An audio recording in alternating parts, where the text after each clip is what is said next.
ನಮ್ಗೆ ಇಲ್ಲಿ ಎಲ್ಲ ವಿಭಾಗದ ನಗರ ಹೋಬಳಿಯ ಎಲ್ಲ ತಾಯಂದಿರು, ಸೋದರಿಯರು, ಶಾಲಾ ಮಕ್ಕಳು, ಈ ಭಾಗದ ಎಲ್ಲ ಯುವಕರುಗಳು ಎಲ್ಲ ಕೂಡ ಬಂದಿದ್ದೀರಿ. ನಿಮ್ಗೆಲ್ಲರಿಗೂ ಕೂಡ ಶುಭವನ್ನು ಹಾರೈಸ್ತಾ ನಾಳೆ ಸಂಜೆ ರಿಪ್ಪನ್ಪೇಟೆ ಸಮಾರೋಪ ಸಮಾರಂಭ ಭಾಗಿಯಾಗುವವರೆಗೂ ತಾವೆಲ್ಲರೂ ಕೂಡ ಪಾದಯಾತ್ರೆ ಮುಖಾಂತರ ಭಾಗಿಯಾಗಬೇಕು. ಹಿರಿಯಾದ ಸ್ವಾಮಿಗಳು ಕೂಡ ಇದ್ದಾರೆ ಅಂತಕ್ಕಂಥ ಮಾತಾಡಿ ಸಂದರ್ಭದಲ್ಲಿ ಹೇಳಿ ಜಾಸ್ತಿ ಮಾತಾಡ್ತಕ್ಕಂಥ ವೇದಿಕೆ ಅಲ್ಲ ಇದು.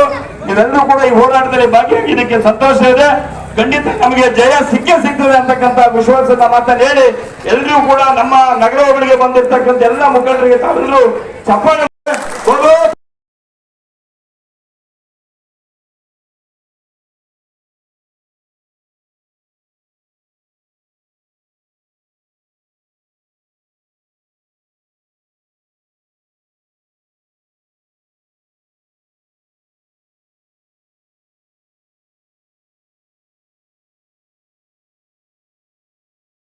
ಹೊಸನಗರ ಕ್ಷೇತ್ರ ಬೇಕು. ನಾವು ನೀವೆಲ್ಲರೂ ಸೇರಿ ಹೋರಾಟ ಮಾಡಿ ಹೋರಾಟ ಯಶಸ್ವಿ ಆಗಲಿ ಅಂತ ಹೇಳಿ ನಾನು ವಿನಂತಿ ಮಾಡ್ಕೊಂಡು ಎಲ್ಲರಿಗೂ ಮಾಡಿ ವೇದಿಕೆ ಮೇಲಿರ್ತಕ್ಕಂಥ ಎಲ್ಲ ಗಣ್ಯರೇ, ಬಂದಿರ್ತಕ್ಕಂಥ ಎಲ್ಲ ಸಮಾಜದ ಬಾಂಧವರೇ, ಈ ಒಂದು ಹೋರಾಟಕ್ಕೆ ಬಂದಿರ್ತಕ್ಕಂಥ ನಿಮ್ಗೆಲ್ಲರಿಗೂ ಮತ್ತು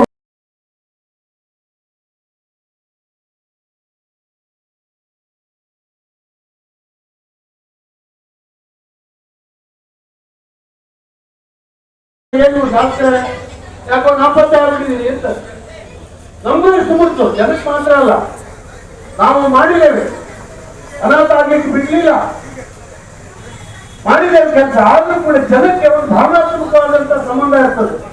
ನನ್ನ ತಾಲೂಕಿನ ಶಾಸ್ತ್ರ ಆಗ್ಬೇಕು, ನನ್ನ ತಾಲೂಕು ಅಭಿವೃದ್ಧಿ ಆಗ್ಬೇಕು ಅನ್ನೋಂಥ ತಪ್ಪೇನಲ್ಲ.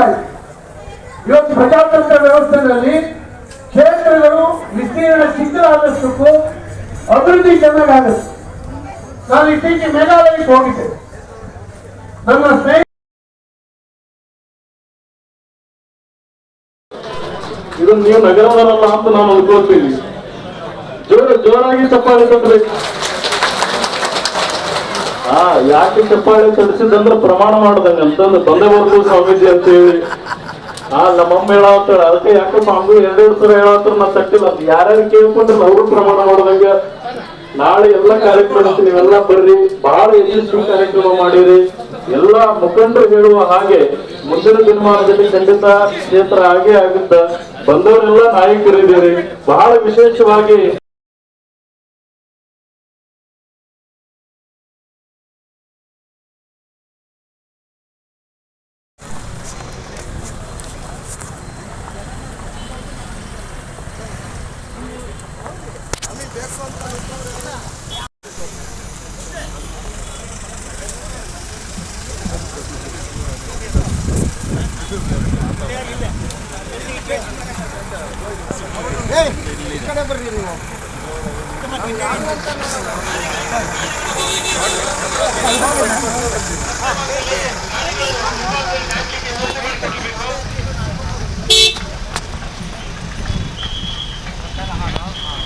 ಕೋಟೆಯ ಮುಂಭಾಗದಲ್ಲಿ ಐಸ್ ಕ್ರೀಮ್ ವಿತರಣೆ ಆಗ್ತಾ ಇರ್ತದೆ.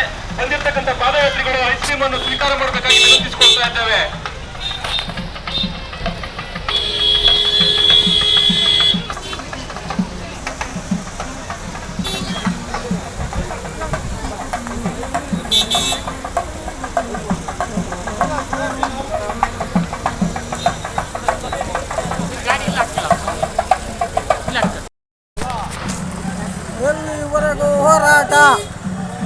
ಗೆಲ್ಲುವವರೆಗೂ ಹೋರಾಟ.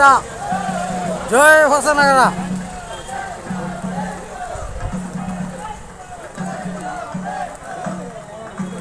ಬನ್ನಿ ಹೋಣ.